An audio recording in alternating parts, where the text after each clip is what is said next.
اعوذ باللہ من الشیطان الرجیم۔ بالمال اور جہاد بالنفس یا قتال فی سبیل اللہ۔ اب اس کے بعد آئیے ہم سورہ بقرہ کا آغاز کرتے ہیں، اور اس میں سب سے پہلے آ رہے ہیں حروف مقطعات الف لام میم۔ آج اگر اسی کے بارے میں ہم چند باتیں نوٹ کر لیں تو میں سمجھتا ہوں کہ آج کا حق ادا ہو جائے گا، اس سے آگے پھر انشاءاللہ کل چلیں گے۔ حروف مقطعات کے بارے میں چند باتیں تو وہ ہیں کہ جو بالکل قطعی ہیں، متفق علیہ، وہ پہلے نوٹ کر لیجئے۔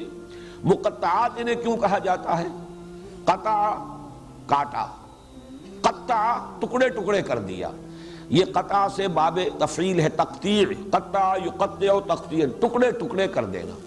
اس لیے کہا جاتا ہے کہ انہیں علیحدہ علیحدہ پڑھا جاتا ہے۔ لکھے ہوئے ہیں الف لام میم جڑے ہوئے، لیکن علم نہیں پڑھ سکتے اس کو، الف لام میم۔ ہے اور میم جڑے ہوئے لکھے ہوئے ملیں گے آپ کو قرآن میں، لیکن ہا میم علیحدہ علیحدہ پڑھے جائیں گے۔ یاسین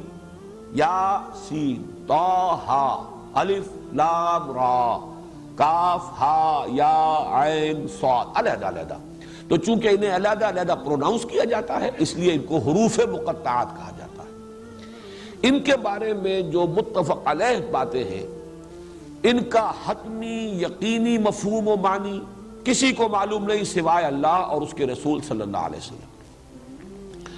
قال و اقول بہت ہے، لوگوں نے رائے دی ہیں، اپنا اپنا ذوق ہے، اپنے مزاج کی مناسبت سے باتیں کہی ہیں، لیکن اس پر تقریباً اتفاق ہے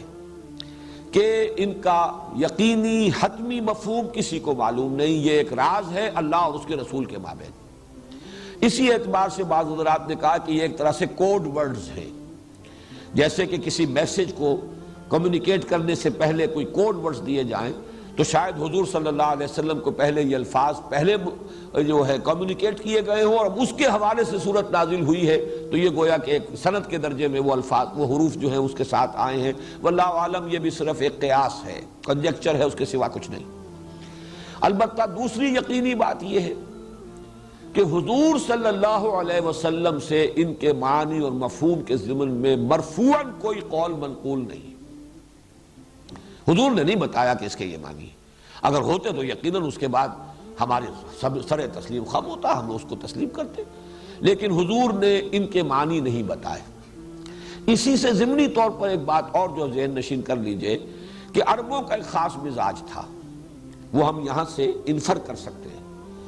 وہ عمل کی طرف ان کا دھیان زیادہ تھا، توجہ زیادہ تھی۔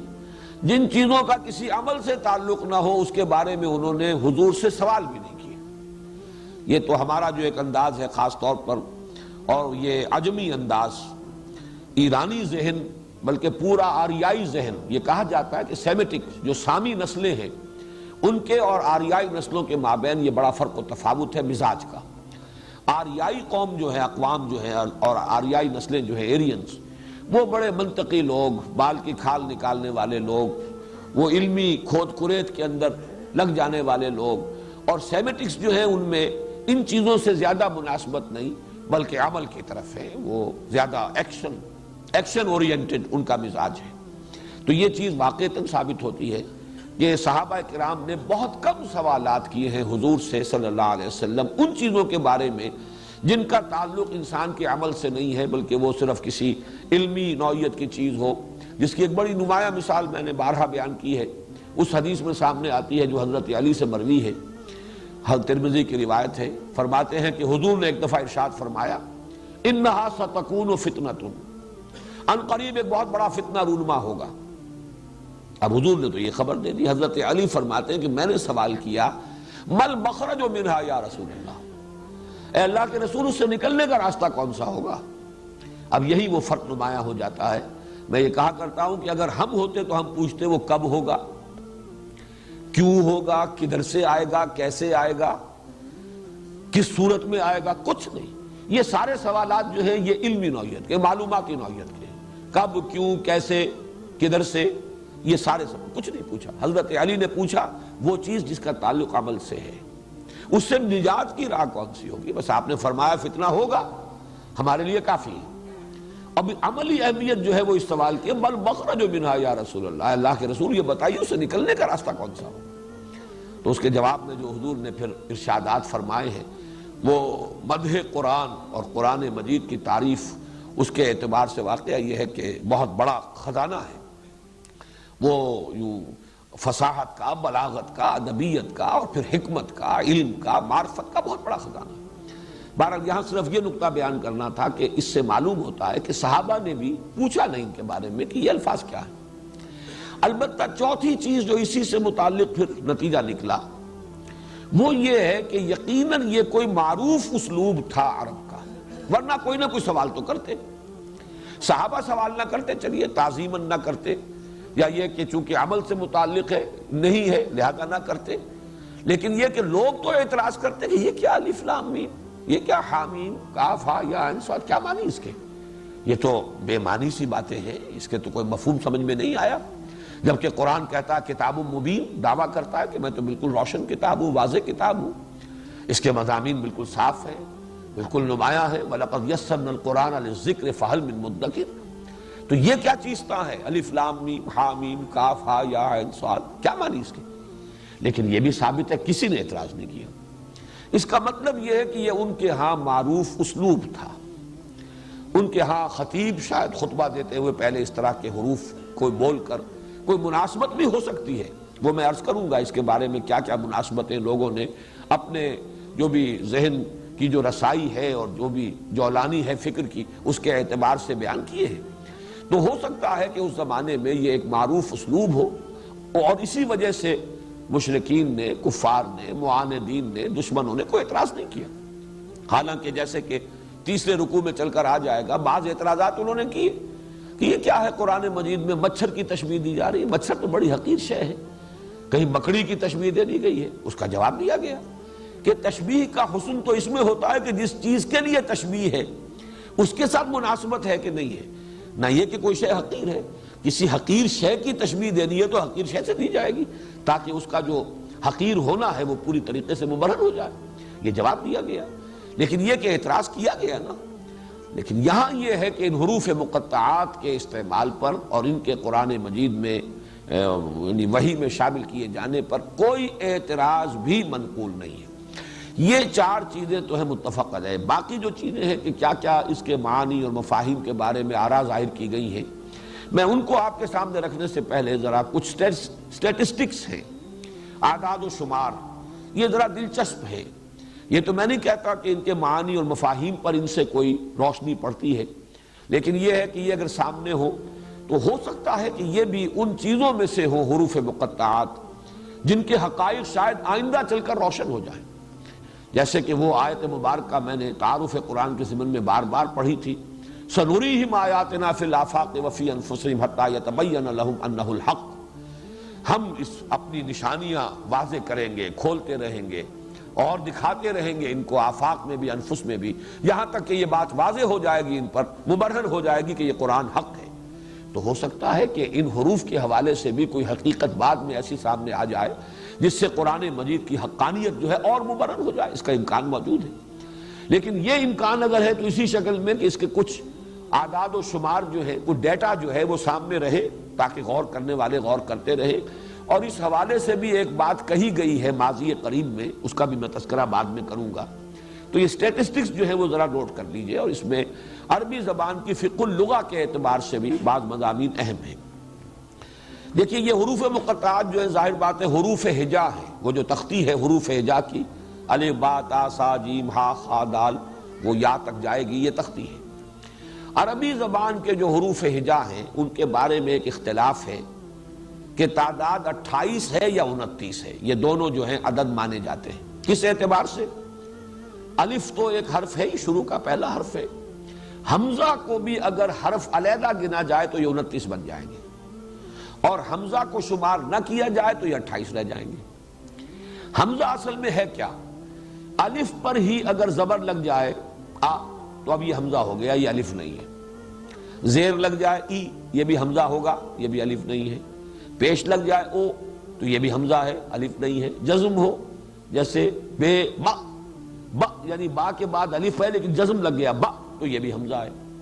تو الف اور حمزہ میں فرق یہ ہے کہ الف تو نام ہے صرف اس کا کہ اگر کوئی حرف اس سے پہلے مفتوح ہے، اس پر زبر آ رہا ہے تو الف لگ جائے گا تو وہ دو زبر ہو جائیں گے، بس اللہ اللہ خیر سلام۔ اسی معنی میں واو کا استعمال بھی ہے، واو سے پہلے جو حرف ہے اس پر پیش ہے تو واو اس پیش کو کھینچ دیتا ہے، بے پر پیش ہو، با پر پیش بو، اور اس کے ساتھ واو تو بو، وہی پیش جو ہے گویا کہ دو پیش بن گئے اور وہ ذرا کھچ گیا۔ یہ کا عمل بھی یہی ہے، یہ حروف ہے، تین حروف علت کہلاتے ہیں، الف اور واو اور یا۔ یا کا بھی معاملہ یہی ہے، یا سے پہلے اگر زیر ہے حرف پر تو یہ یا صرف یہ کرے گی کہ اس زیر کو کھینچ دے گی، بے زیر یہ بی، وہ گویا کہ اگر صرف زیر ہوتا تو بے اور یہ ساتھ لگ گیا تو بی۔ اس معنی میں الف بھی در حقیقت اپنے حرف ما قبل پر اگر زبر ہو تو اسے تھوڑا سا کھینچ کر اور ایک زبر کا اور اضافی فائدہ ہو جاتا ہے۔ لیکن یا اور واو میں یہ ہے کہ اس پر جزم بھی آئے گا، اس پر زبر بھی آئے گا، زیر بھی آئے گا، پیش بھی آئے گا، پھر بھی اسے وا کہیں گے۔ الف پر جزم آ جائے، زبر آ جائے، زیر آ جائے، پیش آ جائے تو اس کو الف نہیں کہتے، ہم حمزہ کہتے ہیں۔ تو یہ ذرا فرق ذہن میں رکھیے، الف ورسس حمزہ، یہ جو حروف ہجا ہیں عربی کے اس کے اعتبار سے اس کو سمجھ، اسی لیے حمزۃ الوصل کہتے ہیں جہاں پر الف لگا ہوتا ہے، یا الف لام جو ہے، اب اس کا بھی ہم کہتے ہیں یہ لام تعریف، اور اس کے اندر وہ حمزہ جو ہے اس کو شمار ہی نہیں کرتے، الف کو شمار ہی نہیں کرتے، اس لیے کہ وہ حمزہ وصل ہے، لیکن اس کو حمزہ کہتے ہیں، الف نہیں کہتے۔ دوسری بات یہ نوٹ کیجئے کہ یہ جو 28 یا 29 حروف ہیں، بلکہ میں اب 28 کے اعتبار سے تقسیم کر رہا ہوں، ان کی پوری تختی کو 3 میں تقسیم کر لیں، درمیان میں 5 جوڑے ہیں تو 6، جن میں سے ہر جوڑے کے اندر ایک حرف ہے نقطے والا، ایک بغیر نقطے کے، دال زال، فرق کیا ہے؟ صرف نقطے کا، را زا، فرق کیا ہے؟ صرف نقطے کا، سین شین،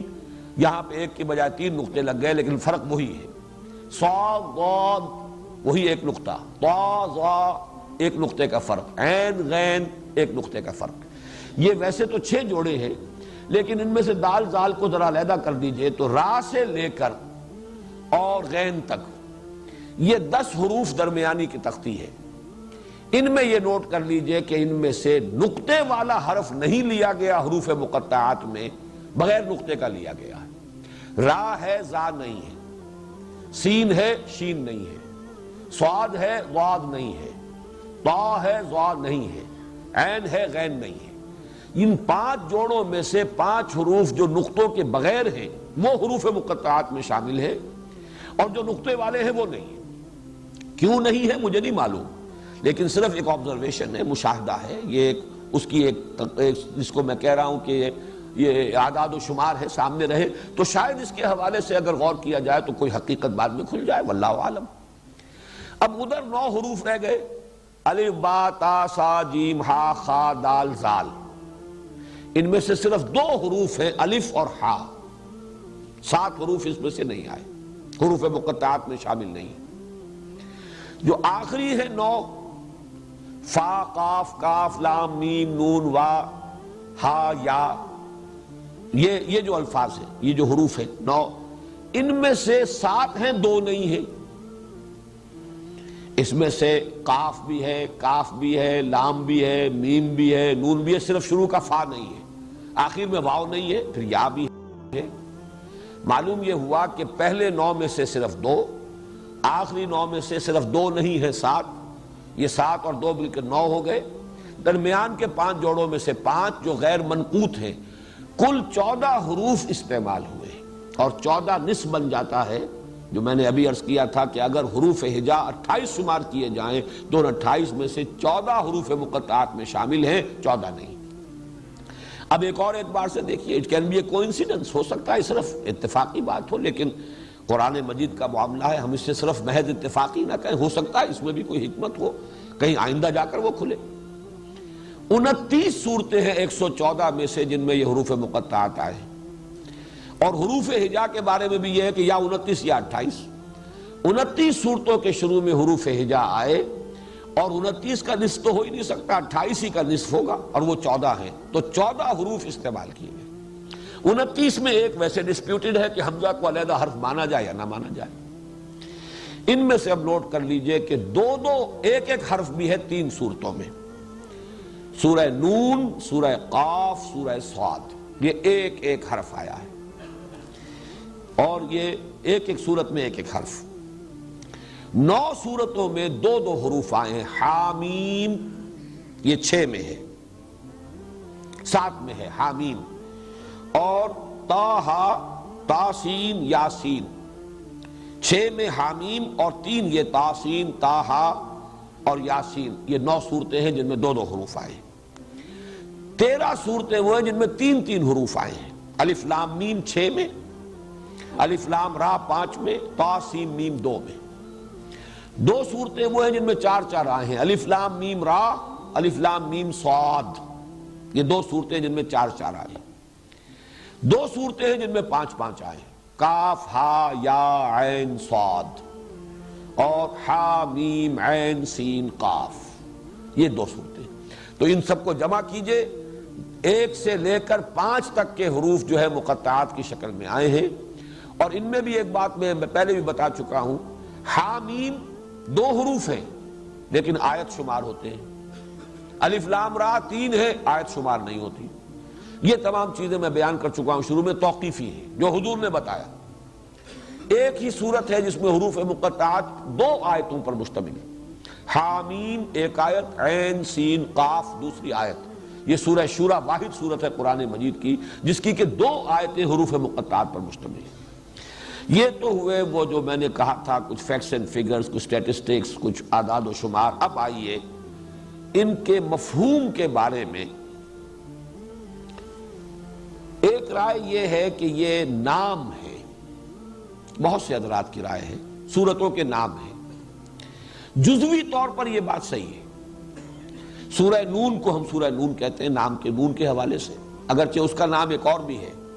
اس کو سورہ قلم بھی کہا گیا، نون والقلم وما یسطرون۔ سورہ قاف، اس کو سورہ قاف کہتے ہیں،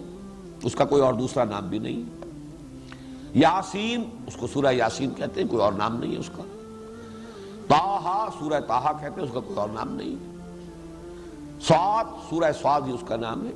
اس اعتبار سے ایک رائے یہ ہے کہ تمام جو یہ حروف مقطعات ہیں یہ صورتوں کے نام ہیں۔ جزوی طور پر صحیح ہے بات، کلی طور پر صحیح نہیں، اس لیے کہ تمام صورتوں میں تو یہ آئے نہیں۔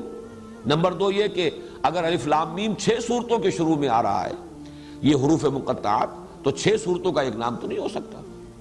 الف لام میم سجدہ تو اگرچہ نام اس کا رکھا گیا ہے، سورہ سجدہ بھی کہہ دیتے ہیں، الف لام میم سجدہ بھی کہہ دیتے ہیں، حامیم سجدہ سے علیحدہ کرنے کے لیے۔ لیکن یہ کہ یہ بات صرف جزوی طور پر صحیح ہے، مولانا اصلاحی صاحب کو اس پر بہت اصرار ہے کہ یہ نام ہی ہے، اور انہوں نے تو یہاں تک کہ اس کو جملہ بنایا ہے اور کہا ہے ھذا الف لام میم، الف لام میم سے پہلے ھذا کو گویا کہ محذوف مانا ہے، یہ الف لام میم ہے، یہ ترجمہ کیا ہے۔ لیکن میرا جیسا کہ میں نے عرض کیا ہے کہ میں سمجھتا ہوں کہ جزوی طور پر بات صحیح ہے، لیکن اس کو قاعدہ کلیہ نہیں بنایا جا سکتا، اس اعتبار سے بات ویلڈ نہیں ہے۔ ایک رائے دی ہے مولانا فراہی کے استاد مولانا فراہی رحمت اللہ علیہ نے، وہ رائے ویسے بڑی دلچسپ ہے کہ عربی زبان کے حروف اور عبرانی زبان کے حروف یہ مشترک ہیں، اور یہ حروف بھی چینی زبان کے جو الفابیٹس ہیں انہی کی طریقے سے اشیاء کی صورتوں سے اخذ کیے گئے ہیں، اور وہ نام ہوتے ہیں ان چیزوں کا، علامت بھی بنتے ہیں۔ بعض زبانیں جو ہیں، اکثر زبانیں تو وہ ہیں کہ جن کے الفابیٹس جو ہیں آواز کے حوالے سے ہیں، لیکن یہ کہ بعض زبانوں کے الفابیٹس شکلوں سے ہیں، وہ اشیاء کی صورتوں سے اخذ کیے گئے ہیں۔ مثلا چائنیز زبان جو ہے اس وقت دنیا کی بہرحال بڑی زبانوں میں سے ہے، اس لیے کہ 1/5 جو ہے پاپولیشن دنیا میں ان چینیوں کی ہے، وہ بھی اسی طریقے سے صورتوں کی، جو چیزوں کی اشیاء ان کی صورتیں جو ہیں ان سے وہ جو حروف جو ہے وہ ماخوذ ہیں۔ تو مولانا فراہی کی تحقیق یہ ہے کہ عربی اور عبرانی کے حروف الفابیٹس جو ہیں یہ بھی اشیاء کی صورتوں سے۔ الف کچھ گائے کے سر کے مانند لکھا جاتا تھا، اور اس سے مراد بھی گائے ہے۔ بے کو بیت، بیت الفابیٹ جو آپ کہتے ہیں، الفابیٹ الف بیت، یہ بیت کیا ہے؟ یہ عبرانی کا بیت ہے، اور یہ بیت کیا ہے؟ گھر، بیت۔ آپ تصور کیجئے کسی زمانے میں گھر کا کیا نقشہ ہوتا تھا؟ چھت ڈالنی جب تک انسان کو نہیں آئی تھی تو گھر ہوتی تھی صرف 4 دیواری، اور یہ بیت اس طرح لکھا جاتا ہے، یوں بنا کر یہ 2 دیواریں کھڑی ہوئی ہے، نیچے زمین ہے، یہ بیت ہے، یہ گھر ہے۔ با در حقیقت ریپریزنٹ کرتا ہے بیت کو، یعنی گھر کو۔ اسی طرح جیم جو ہے اس طریقے سے لکھتے تھے جیسے اونٹ کا سر ہوتا ہے، اسی طرح کا خم جو ہے اس کی گردن کے ساتھ آ کر، اور اس کو جیمل جو ہے عبرانی میں جیم کو جیمل کہا جاتا ہے، اور آپ کو معلوم ہے کہ جمل عربی زبان میں اونٹ کو کہتے ہیں۔ اسی طریقے سے نون یہ مچھلی کے معنی لکھا جاتا تھا، جیسے مچھلی کا آپ نے کبھی کسی مصور کے ہاں دیکھا ہو تصویر میں، تو بس ایک کرڈ لائن کے ساتھ ایک نقطہ اگر تو ذرا آپ نے اوپر کر کے درمیان میں ڈال دیا تو یہ چاند تارے کو ریپرزنٹ کرے گا، اور اگر ایک طرف نقطہ ڈالا ہے تو یہ مچھلی کی شکل بن جائے گی، وہ نقطہ آنکھ کو ریپرزنٹ کرے گا اور یہ مچھلی کی صورت بن جائے گا، اور یہ قرآن سے ثابت ہے۔ نون کا لفظ جو ہے مچھلی کے معنی میں قرآن میں آیا ہے۔ وَظَنُّونِ الذَّهَبَ مُغَاضِبًا، اور حضرت یونس علیہ السلام جس کو کہ اللہ کے حکم سے مچھلی نے نگل لیا تھا، اور مچھلی کے پیٹ میں وہ رہے ہیں ایک طرح سے قیدی، اللہ تعالیٰ کے قیدی، پھر مچھلی نے اگلا ہے انہیں، تو یہ مچھلی والے، اور صاحب الحوت کہا گیا ہے سورہ نون میں۔ سورہ نون کے آخر میں حضرت یونس علیہ السلام کا ذکر آ رہا ہے، صاحب الحوت، فاصبر لحکم ربک ولا تکن کصاحب الحوت اذ نادی وہو مکظوم، اور صاحب الحوت مچھلی والا، اور سورت شروع ہو رہی ہے نون والقلم وما یسطرون، گویا کہ مناسبت ہے، آخر میں صاحب الحوت ذوالنون کا ذکر ہو رہا ہے اور نون سے سورت شروع ہوئی ہے۔ اسی طرح مولانا فرائی کا کہنا ہے کہ توئے جو لکھتے تھے یہ عبرانی زبان میں، تا جو ہے یہ سانپ کو ریپرزنٹ کرتی ہے، توئے، تا جسے ہم کہیں گے عربی کے اعتبار سے، اردو میں توئے کہتے ہیں۔ جیسے کوبرا کبھی آپ نے دیکھا ہو، اس نے پھن اٹھایا ہوا ہو تو ایک اس کا دھڑ کا حصہ جو ہے اٹھا ہوا ہے، اوپر پھن ہے اور نیچے کنڈلی ہے، تو تا جو ہے در حقیقت وہ ایک طریقے سے ریپرزنٹ کرتا ہے سانپ کو۔ اور یہ بھی بات ہے صحیح، جن صورتوں میں حضرت موسیٰ علیہ السلام کے حالات جو ہیں خصوصاً ذکر کیے گئے ہیں، ان میں شروع میں جو حروف آئے ہیں وہ تا کے ساتھ ہیں، تا تو تقریباً جو اس کے 5 رکوع ہیں وہ حضرت موسیٰ علیہ السلام کے حالات پر ہے، اور ان کا سب سے بڑا معجزہ یہی تھا کہ ان کی لاٹھی جو ہے وہ سانپ کی شکل اختیار کر لیتی تھی۔ تو یہ ایک مناسبت سی نظر آ رہی ہے اس کے اندر۔ تو یہ مختلف چیزیں ایسی ہیں کہ جو انہوں نے، میم وہ کہتے ہیں کہ پانی کی لہر، میم جیسے لکھی جاتی ہے، وہ میم پڑی میم، ایک تو وہ نیچے کھڑی میم جو ہوتی ہے اس کا نیچے آپ لے جاتے ہیں ڈنڈا، لیکن عام طور پر میم جو ہے عربی زبان کی وہ پڑی میم جو ہے ایک طرف کنڈی سی ہے اور دوسری طرف وہ اس کا وہ بازو تقریباً ہاریزونٹل جو جاتا ہے، یہ سمندر کی لہر کے مانند۔ اس میں بھی وہ صورتیں کہ جن میں حضرت موسیٰ علیہ السلام کے عصا سے سمندر کا پھٹ جانا جو ہے اس کا تذکرہ ہے، اس کے شروع میں الف لام میم طا سین میم، ان صورتوں میں میم کا جو ہے حرف آیا ہے۔ تو یہ بھی میں سمجھتا ہوں کہ ایک درجے میں دلچسپی کی بات ہے، ایک مناسبت بعض حروف میں تو یقیناً نظر آ رہی ہے، نون کی سورہ نون کے ساتھ مناسبت، تا کی تا ہا تا سین میم کے ساتھ مناسبت، یہ کافی سمجھ میں آنے والی باتیں ہیں، لیکن اس پر بھی تمام چیزیں جو ہیں وہ ایکسپلین نہیں کی جا سکتی، اسے بھی قاعدہ کلیہ جو ہے پوری بات اس کے اندر نہیں سمجھی جا سکتی۔ تیسری بات جس کا میں اشارہ کرنا چاہتا ہوں، میں نے عرض بھی کیا تھا، یہ موسٹ ریسنٹ واقعہ ہوا کہ 19 کے عدد کے حوالے سے ایک شخص نے، ڈاکٹر رشاد خلیفہ، امریکہ میں ہوتے تھے یہ، اب فوت ہو چکا ہے اور مرتد ہو کر فوت ہوا ہے، ویسے بھی پہلے بھی لوگوں کو دھوکہ ہوا ورنہ وہ شخص مسلمان نہیں تھا، بہائی تھا، اور اس نے 19 کے ہندسے سے قرآن کے ایک سائنٹیفک ثبوت کے طور پر اس کو پیش کیا کہ اس کا ایک میتھمیٹیکل نظام ہے، اور کمپیوٹر نے ثابت کر دیا ہے قرآن کا کلام اللہ ہونا، اور یہ چیزیں ایسی ہیں کہ جو عام مسلمانوں کی دلچسپی کی ہوتی ہیں، تو بڑی جنگل کی آگ کی طرح وہ بات پھیلی تھی، نیک دل لوگوں نے اس کے اپنے طور پر چھپوا کر وہ تقسیم کیے، حالانکہ قرآن مجید کے لیے اس قسم کے ثبوت جو ہے وہ اہمیت کے حامل نہیں ہے، لیکن یہ کہ وہ بات بھی ایک اعتبار سے میرے نزدیک چونکہ جزوی طور پر صحیح ہے تو میں تذکرہ کر رہا ہوں۔ یہ اس کا کہنا یہ ہے کہ جو حروف آئے شروع میں، اس سورت کے شروع میں جو حروف آئے ہیں وہ حروف اس سورت کے اندر 19 کا ملٹیپل کی شکل میں آئے، ایک میتھمیٹیکل سسٹم ہے قرآن کا، اس کی بدبختی یہ ہوئی کہ یہ اصول اس نے ایسا قطعی قرار دے دیا کہ جہاں یہ فٹ نہیں بیٹھا اس نے کہا یہ قرآن کی صورت ہی در حقیقت غلط ہے، اس کی یہ 2 آیتیں، تو جہاں بھی یہ چیز اس کا نظام میتھمیٹیکل نظام ہے وہ فٹ نہیں بیٹھا، اس نے اس کو کہا کہ یہ قرآن مجید میں بعد میں اضافہ ہوا ہے یا یہ محفوظ نہیں ہے، قرآن کی غیر محفوظیت کی بات کر کے اس نے، اور پھر اس بدبخت نے نبوت کا دعویٰ بھی کیا، اور پھر وہ قتل کیا گیا، کسی شخص نے اسے قتل کر دیا۔ یہ رشاد خلیفہ کا حشر جو ہے وہ ہو چکا ہے، ورنہ قرآن مجید پر اس نے بڑا شدید حملہ کیا تھا، پہلے ایک چیپ پاپولیرٹی حاصل کی اس حوالے سے، اور اس کے بعد جو ہے اس نے وہ اپنی نبوت کی دکان چمکائی اور قرآن مجید کے غیر محفوظ ہونے کا ایک دعویٰ لے کر کھڑا ہو گیا۔ بہرحال وہ تو اس دنیا کے اعتبار سے تو کیفر کردار کو پہنچ چکا ہے، آخرت میں اللہ تعالیٰ جو بھی اس کے ساتھ معاملہ کرے۔ لیکن یہ نوٹ کر لیجئے کہ یہ بات بھی میں نے محسوس کیا تھا کہ جزوی طور پر صحیح ہے، خاص طور پر سورہ قاف میں، سورہ قاف جو شروع ہوتی ہے قاف والقرآن المجید سے 57 مرتبہ آیا ہے حرف قاف، یہ میں نے گنتی بھی کی ہے۔ اصل میں بڑی صورتوں کا تو بڑا مشکل ہے، آدمی اسی کام کے لیے بیٹھ جائے وہ حروف کی گنتی کرے، لیکن یہ کہ بہت سے حضرات نے یہ کام کیا، تنقیدیں بھی کی، ثابت بھی کیا کہ اس نے جھوٹ بھی بولا ہے، غلط اعداد و شمار بھی دیے ہیں، لیکن یہ سورہ قاف میں مجھے ایک کافی اس کی بات جو ہے وزنی نظر آئی کہ 57 مرتبہ آیا ہے، اور ایک جگہ پر قوم لوط کی بجائے اخوان و لوط آیا ہے۔ پورے قرآن میں حضرت لوط علیہ السلام کا جہاں ذکر ہوا ہے کہیں اخوان و لوط نہیں آیا، قوم لوط آیا ہے۔ سورہ قاف میں قوم اگر آ جاتا لوط کے ساتھ بھی تو یہ حرف جو ہے قاف سورہ قاف کے اندر 58 مرتبہ ہو جاتا، اور وہ ملٹیپل نہ رہتا 19 کا۔ اس اعتبار سے بعض جگہوں پر یہ بات بھی ایک جزوی حقیقت ہو سکتی ہے۔ اس نے بڑی ایک طرح سے کنونسنگ ایک قرآن مجید سے استشہاد بھی کیا تھا، علیہا 19،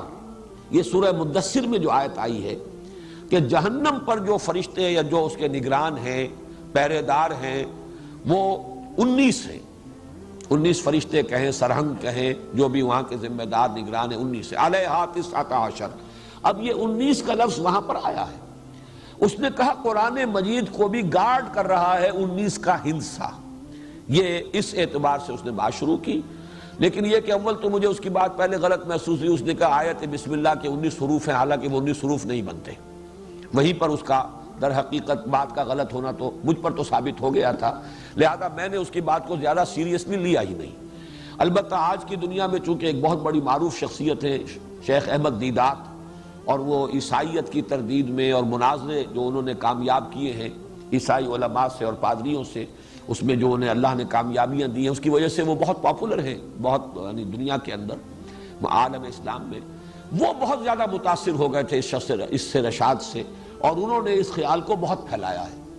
الحمدللہ کہ اس درجے میں کبھی بھی میں قائل نہیں ہوا اور نہ میں نے اس کو اس انداز سے پھیلایا۔ بعد میں بہرحال انہوں نے بھی پھر اپنا وہ جو رجوع کرنا اور توبہ، انہوں نے خط لکھا کہ میں مغالطے میں تھا اس شخص کے بارے میں، اور اس سے انہوں نے اعلان برات کیا ہے۔ لیکن الحمدللہ کہ میں نے یہ تو سمجھا کہ کوئی جزوی حقیقت یہ بھی ہے جس کے کہیں ڈانڈے مل جائیں گے کہیں چل کر، باقی اس سے زیادہ اس کی اہمیت میں نے کبھی نہیں دی تھی۔ اس وقت بھی میں صرف اس کا تذکرہ اس اعتبار سے کر رہا ہوں کہ کم سے کم سورہ قاف میں جزوی طور پر جہاں نام ہونا بھی جزوی طور پر صحیح ہے، جہاں مولانا فراہی کا نظریہ بھی جزوی طور پر اپلیکیبل ہے، وہاں یہ بھی ایک پہلو ہے 19 کا ہندسہ، اور سورہ قاف کی مثال میرے نزدیک جو ہے وہ بڑی اہم ہے۔ اس میں اب آخری بات جو میں کہنا چاہ رہا ہوں وہ یہ ہے، اور یہ بڑی مثال ہے اس کی، کہ چاہے حبر الامہ کا قول ہے لیکن اسے بھی امت میں قبول حاصل نہیں ہوا۔ حبر الامہ حضرت عبداللہ ابن عباس رضی اللہ تعالی عنہما، آپ کو معلوم ہے کہ علم تفسیر کے اندر ان کا بڑا اونچا مقام ہے صحابہ میں، حضور نے اس کے لیے خاص دعا کی تھی حضرت ابن عباس کے لیے رضی اللہ تعالی عنہما، اللہم فقہہ فی الدین وعلمہ التاویل، اے اللہ اپنے اس نوجوان اپنے اس بندے کو دین کا فہم عطا فرما اور قرآن کی تاویل کا علم عطا فرما۔ تو حبر الامہ کہلاتے ہیں وہ کہ اکثر جو تفسیری روایات ہیں وہ حضرت ابن عباس ہی سے چلتی ہیں، انہی کے 4-5 وہ جو اہم شاگرد ہیں، اکرمہ بھی ہیں اور مختلف حضرات ہیں، مجاہد ہیں، وہ انہی کے گویا کے شاگردوں میں سے ہیں۔ انہوں نے ایک رائے ظاہر کی کہ یہ جو حروف مقطعات ہیں یہ جملوں کا مخفف ہیں، جملوں کی مخفف صورت ہے، الف لام میم سے مراد ہے انا اللہ ارا. الف لام میم، انا کا الف، حالانکہ وہاں حمزہ ہے الف نہیں ہے. اب انا کا پہلا حرف، اللہ کا درمیانی حرف لام، اور ارا الف لام میم. انا اللہ اعلم، اعلمو کا آخری حرف میم. تو انا اللہ اعلم، میں اللہ ہی سب سے بڑھ کر جاننے والا ہوں. یہ جملہ ہوا. اس کا پہلے لفظ کا پہلا حرف، درمیانی لفظ کا درمیانی حرف، آخری لفظ کا آخری حرف الف لام میم بن گیا. الف لام را سے مراد ہے اللہ ارا. اب یہ بھی ان کا اپنا ایک خیال ہے، تو میں اس کو اس لیے دلیل کے طور پر لا رہا ہوں کہ ہمارے مفسرین نے اسے قبول نہیں کیا. اگر یہ ہوتا کہ حضور نے فرمایا ہوتا تو سر تسلیم خم، گردنیں گرانی ہے، بات ماننی ہے. لیکن یہ کہ ذاتی خیال، چونکہ یہ مرفوع قول نہیں ہے، حضرت عبداللہ ابن عباس رضی اللہ تعالی عنہما کا ذاتی خیال ہے، لہذا اسے مفسرین نے صرف ذکر کر دیا ہے علمی ایک دلچسپی کے انداز میں. باقی یہ کہ اس قول کو بھی، خواہ وہ حبر الامہ کا قول ہے، اسے بھی قبول حاصل نہیں ہوا امت میں. میں سمجھتا ہوں یہ ایک اچھی سائن ہے امت کے اندر کہ جہاں تک تو حضور کا فرمان ہے اس پر چون و چرا نہ ہو، جب ثابت ہو جائے کہ حضور نے فرمایا.